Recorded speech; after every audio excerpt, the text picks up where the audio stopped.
Hello everyone. Today we are going to start with the model for lecture 2 here. So in the previous lecture 1, what we saw is the digital transmission which we done through the band limited channel. Now here in this video we are going to see how digital pan transmission, that is the pulse amplitude modulation, the transmission can be done within the band limited channels here. So what is the first one? We have to done the baseband by the pulse amplitude modulation of the communication system. You can see it here. The input data, the transmitting filter GT of S, which has been output, we can denote it as the P of T. Then it is passed on to the channel C of F. Then a noise N of T is going to add, and that R of T is being passed on to the receiving filter GR of F, and that the Y of T, the output of the receiving filter, will be given to the sampler, which is sampled at a rate of a K, sampling the K, and the symbol timing estimator to estimate all the whatever the symbol at what rate has been transmitted and around what rate has to be sampled. Information has been given to the sampler by this model. Then the sample has been detected and the output data has been retrieved. Okay, so this was in short. Again, I'll go in brief what is going to happen here.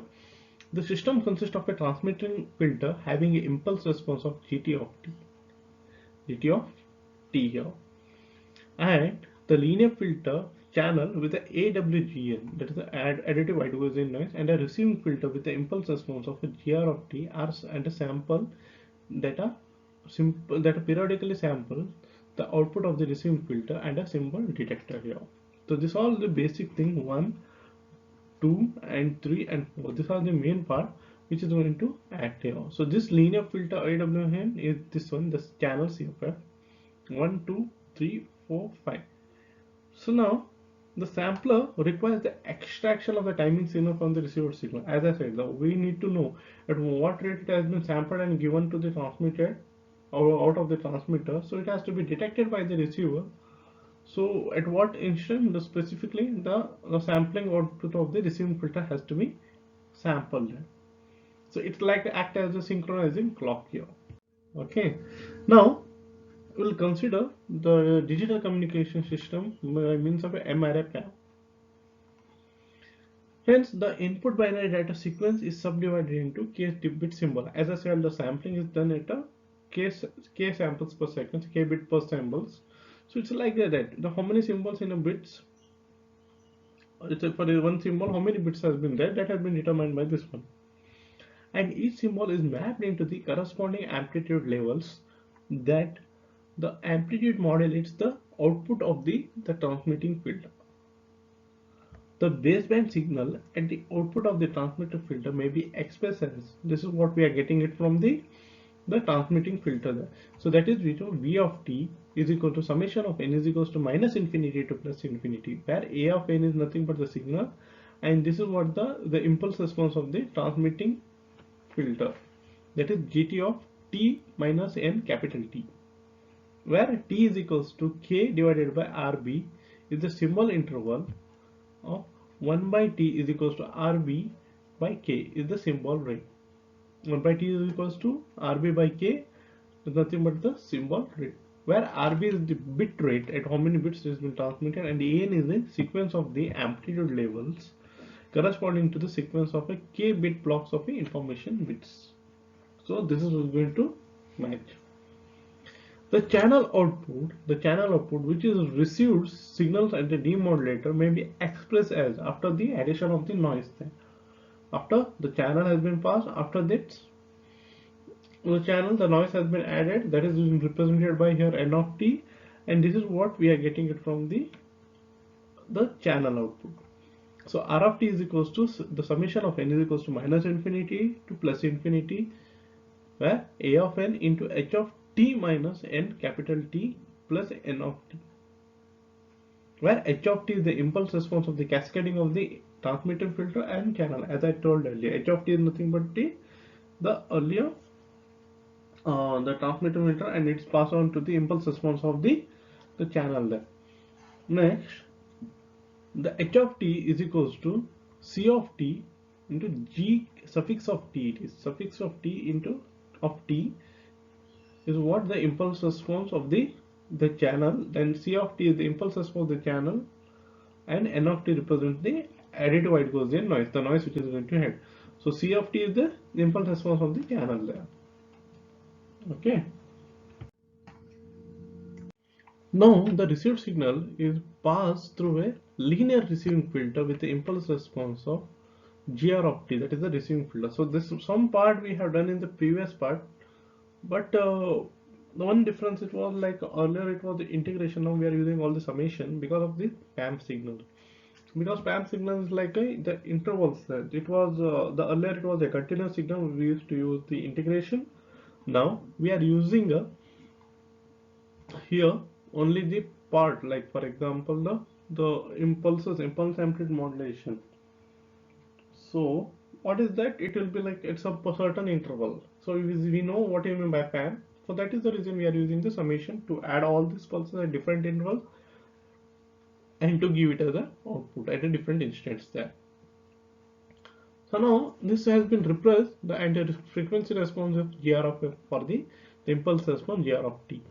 If gr of t is matched to the h of t, okay, then the output SNR is maximum at the proper sampling instant. The output of the receiving filter may be expressed as y of t is equal to summation of n is equal to minus infinity to plus infinity a of n into x of t minus nt plus w of t. So what is this happening? So earlier it was the gt of t, and it is modified to the h of t, which is when passed on to the channel. Again now it is modified to x of t minus nt, and also an additive ideal Gaussian noise has been added here. So this is what the term. So what is this x of t? X of t is nothing h of t, what is got after the pulse for impulse response after the channel and the transmitting the filters. So that we can define here h of t into gr of t, where h of t is again nothing but g of t gt of t into c of t, that is the transmitting filter, the transmitting linear filter, and the channel linear filter, and this is the receiving linear filter. And w of t is equals to noise filter, that is n of t plus receiving filter, because it is passed on only to the noise, that denotes the additive noise at the output of the receiving filter.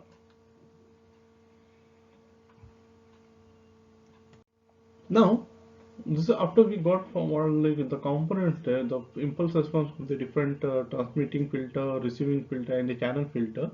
Now to recover this information, that is a suffix n, it is a suffix n, the output of the receiving filter is sampled periodically. Is sampled periodically every t seconds. Every t second. Thus, the sampler produces y m of t is equal to the summation of n is equals to minus infinity to plus infinity a of n into x of mt minus nt plus w of m of t. So this is with respect to additive noise, this is with respect to the single, and if they have sampling with respect to the m of t. Or equivalently, we can say it as y of m is equal to the summation of n is equals to minus infinity to plus infinity a of n into x of m minus n plus w of m. When I separate, when x is equals to n is equals to 0 here, so it will become x of 0 a of m plus summation of n not equal to m a of n into x of m minus n plus w of m, where x of m is equals to x of m of t and w of m is equal to w of m of t, where m is equals to 0 plus or minus 1 plus or minus 2, so on. So here in the above equation we can determine that this it is nothing but the desired symbol am, and is scaled by the the gain parameter x0. It is been improved here. When the receiving filter is matched to the receiving signal h of t, the scale factor is x0 is equals to the minus infinity to plus infinity h square of t dt, integrated from minus infinity to plus infinity h of f the whole square mod h of f the whole square df. So what is h of f, and what is it doing? The spectrum, that is minus w2 plus w, where gt of f the mod the whole square mod of c of f the whole square df, that is nothing but eh, because this is nothing but the signal strength what we have derived it from the thing. The second term of the right hand side of the equation 6, this equation 6, the affects the other symbol at a sampling rate instant is equals to t is equals to m of t, and this is nothing but interference symbol. So this is nothing also the interference symbol. So this is what it is trying to say here. So how this is affecting the signal strength? In general, the ISI causes a degradation in the performance of the digital communication system. So finally, the third term in the equation for WM, which represents the additive white Gaussian noise, is a zero mean Gaussian random variable with variance, where sigma square, which is suffix of to w, that we consider sigma w the whole square, is equals to n not eh by 2, the what is the variable.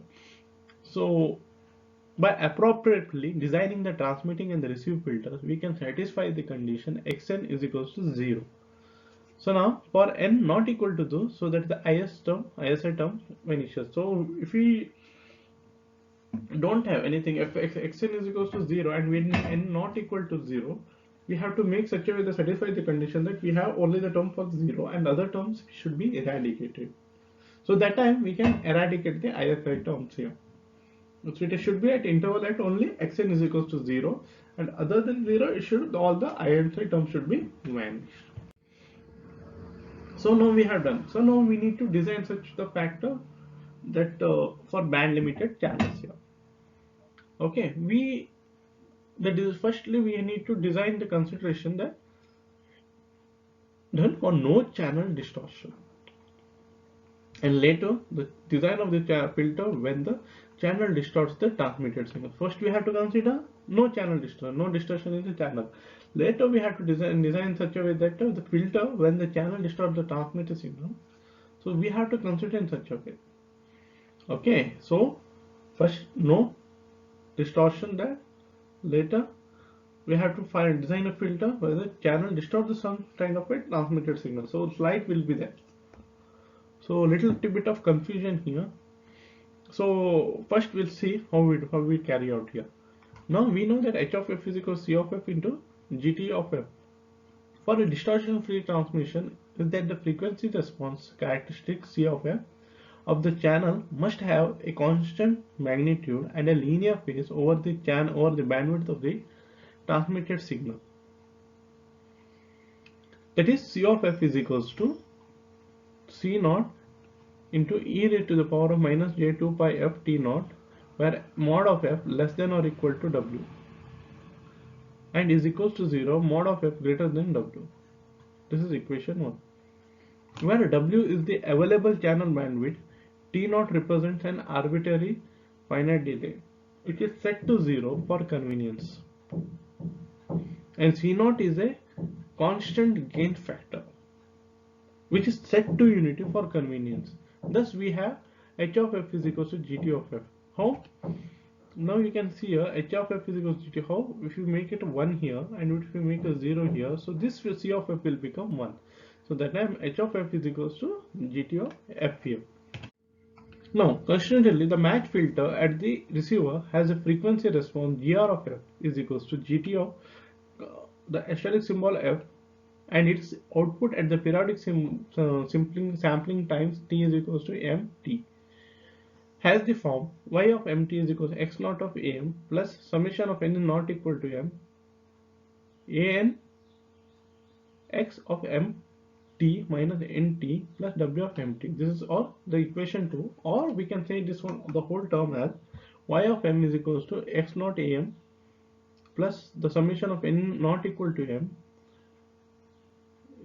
an into x of m minus n plus w of m, where x of t is equals to g suffix of gt of t, where is convoluted with the gr of t, and w of t is the output response of the match filter to the input awgn process n of t. There's a noise here. So this is what the same what we had done earlier. The same thing again is going to explain those things. The middle term of the RHS equation 3 represents the ISI, as we know, as we are discussing the previous also. The amount of the ISI and the noise that is present in the received signal can be viewed on the oscilloscope. So we can see how it is affecting the signal and how it is making the signals, the variation. The resulting oscilloscope display is called an eye pattern because it resembles to the human eye. Examples of two eye pattern, one for the binary PAM and other for the quaternary m is equals to 4 PAM, are illustrated in the next slide here. So before getting into that, we need to know if we want to eradicate the ISI, we have to make this term as 0 here. That is what we are trying to substitute here. And this cannot be eradicated. Additive white Gaussian noise will be present in everywhere. So this, in order to enhance x naught into am, or we need to enhance the am, which is enhanced by the x naught factor.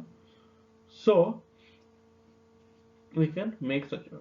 So that is what the term. This has to be eradicated, and this is what we call as a W of m is not the additive white Gaussian. So this has to be eradicated first term. So this ISI, how it is causing the effect of ISI is cause the eye to the closed, therefore reducing the margin of the additive noise to cause errors. Okay, now this is what the actually what it is representing, and this is B in the figure we illustrate the effect of ISI in reducing the opening of the eye. ISI distorts the position of the zero crossing and cause an reduction in the eye opening. Okay, so we can see it here that this is the sensitivity to the timing error. So this is the zero crossing here, and this is the optimum sampling time here, and this is the peak distortion, and this is the noise margin. So how much the noise will go. So what is happening here, some of the peak has been joined here. So the distortion will occur when it is passed through this one. So this is on bandwidth. If we consider, if it is passed on to here, some kind of a noise error might occur, and this is the distortion which is occurring at the zero crossing. If this is the optimum level, what we are considering the horizontal, and this is the vertically, this is the error there. If we consider the pattern, so if we consider this pattern here, this is for a binary. If you have a 2, if it is a quaternary for m is equals to 4 here. So how this is occurring, you can see here. If we consider for here, the when two signal passing through, this is we call as zero crossing, and this you can observe it here. And this is occurring the noise margin. So the effect of a noise we can observe it here, and this is we try to reduce this thing, so that the noise margin and the sensitivity to the timing error, the timing error will be like this also. So when it is passing through the zero crossing, some kind of the noise error will be affecting those things. Okay, so thank you.